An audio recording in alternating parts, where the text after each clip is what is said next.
Kenapa kacau tu orang tapi macam Aku takkan kacau kau kalau kau tak kacau laki aku tau. Kenapa tak nak angkat call aku? Oh, tahu pula takut. Ha? takut? Takut dengan kau? Tak pun. Langsung tak. Sebenarnya aku kesian kat kau. Farid. Tak ada siapa nak kat lelaki kau tu. Ambil lah. Aku tak ingin langsung. Aku dah pernah kenal dia. Aku tahu dia macam mana. No thanks. Habis tu kau nak cakap apa? Kau nak cakap Farid yang tergila-gila, terhege-hege dekat kau ni? Ha? Tak payahlah. Kau ni pandai kan? Guna alasan Mikael untuk on the phone dengan laki aku sampai tengah-tengah malam. Kau ni yang gila talak sebenarnya.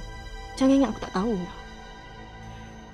Bella, kalau kau rasa kau terlalu insecure, overthinking, kan? What if I can do is to suggest you simpan dekat rumah. Kunci dalam lemari, manggakan sekali. So that tak ada siapa-siapa kacau. Sebab apa? Aku takut kau jadi janda macam aku. Mulut kau ni tak payah macam setan lah. Siapa setan? Macam ni lah, okey? Kau kena ingat tau, yang kau not the only one to him.